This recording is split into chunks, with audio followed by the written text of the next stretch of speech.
Ketemu lagi di channel Misteri Am Studio. Sebelum kita membahas mengenai materi seni budaya, jangan lupa untuk like dan subscribe.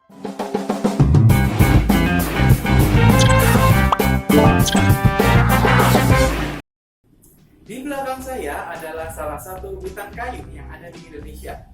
Tahukah kalian, ternyata Indonesia menjadi peringkat pertama penghasil kayu terbesar di dunia karena hutan tropisnya yang sangat luas. Lebih dari 180.000 spesimen kayu bisa kalian temukan di sini.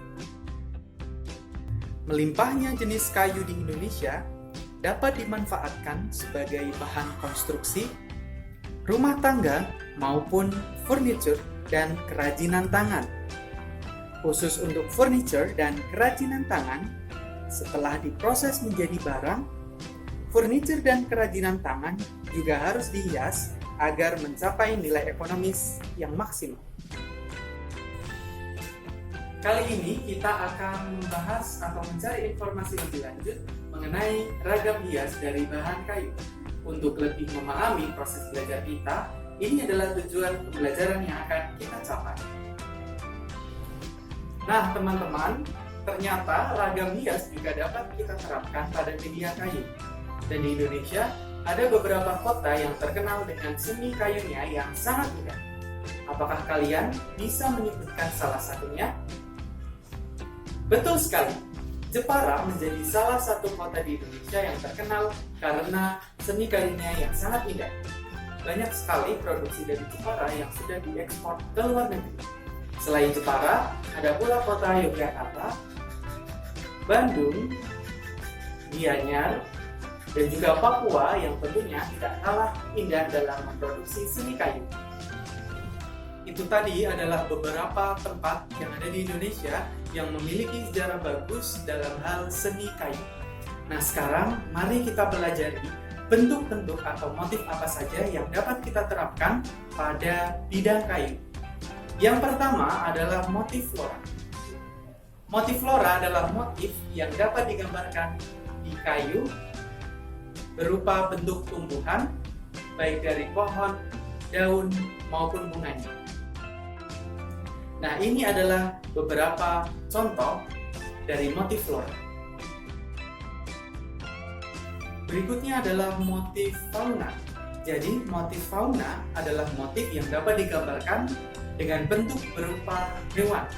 Biasanya hewan-hewan yang digambarkan adalah hewan yang menjadi identitas pada suatu wilayah tertentu seperti komodo, gajah, burung, maupun ikan. Ini adalah beberapa contoh dari motif fauna yang dapat digambar. Motif berikutnya adalah motif figuratif. Motif figuratif berarti berupa bentuk manusia yang sudah dirubah tidak sesuai dengan aslinya. Motif figuratif ini bisa juga seperti kartun atau karakter-karakter lain yang diciptakan oleh manusia. Dalam motif ini, biasanya gambar akan lebih mudah bila dilakukan dengan teknik melukis langsung di atas papan kayu. Ini adalah beberapa contoh dari motif figuratif.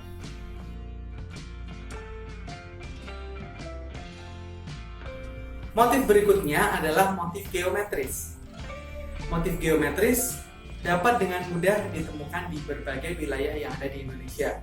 Karena motif ini dapat berupa hewan, tumbuhan, maupun alam sekitar seperti gunung, laut, maupun awan. Motif geometris ini ditandai dengan bentuknya, ukuran, dan posisinya yang sama satu sama lain. Dan ini adalah beberapa contoh dari motif geometris. Beberapa jenis motif tadi bisa kita terapkan pada bidang kayu 2 dimensi maupun 3 dimensi. Pada bidang 2 dimensi, beberapa contoh ragam hias kayu antara lain seperti ukiran pada pintu dan jendela maupun lukisan pada telena. Sedangkan pada bidang 3 dimensi, jenis atau contoh dari ragam hias yang dapat dihasilkan antara lain adalah furnitur, patung, tameng, maupun topeng. Nah, dalam ragam hias pada bahan kayu, ada beberapa teknik yang dapat kita gunakan. Teknik pertama adalah teknik melukis. Melukis berarti menggambar atau melukis pada sebuah bidang kayu. Teknik ini akan menghasilkan bentuk atau gambar yang sangat detail karena menggunakan kuas dan cat. Beberapa contoh dari hasil teknik melukis pada kayu antara lain adalah lukisan pada talenan, centong kayu maupun pada papan kayu biasa. Teknik berikutnya adalah teknik mengukir. Mengukir berarti mengikis atau memahat sebidang kayu dengan menggunakan pahat dan pemukul. Pada teknik ini sangat dibutuhkan ketelitian dan kesabaran karena cukup memakan waktu yang lama. Untuk motif flora dan geometris, bentuk yang dihasilkan akan sangat detail. Namun untuk motif fauna dan figuratif, bentuk yang dihasilkan akan sedikit sederhana. Berikut ini adalah beberapa contoh dari teknik mengukir. Antara lain adalah patung, ukiran pada jendela dan kayu, dan juga furnitur. Teknik terakhir pada ragam hias kayu yakni gabungan antara teknik mengukir dan melukis. Nantinya kayu akan diukir terlebih dahulu dengan menggunakan pahat dan pemukul, lalu akan dicat atau dilukis sehingga nilai ekonomisnya akan semakin bertambah.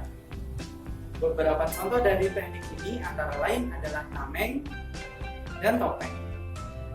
Demikian tadi pembahasan kita mengenai ragam hias pada bahan kayu. Semoga informasi ini dapat bermanfaat dan menjadi inspirasi bagi kalian semua. Jika ada saran maupun pertanyaan, kalian dapat tulis pada kolom komentar di bawah ini. Sekian dari saya dan sampai jumpa.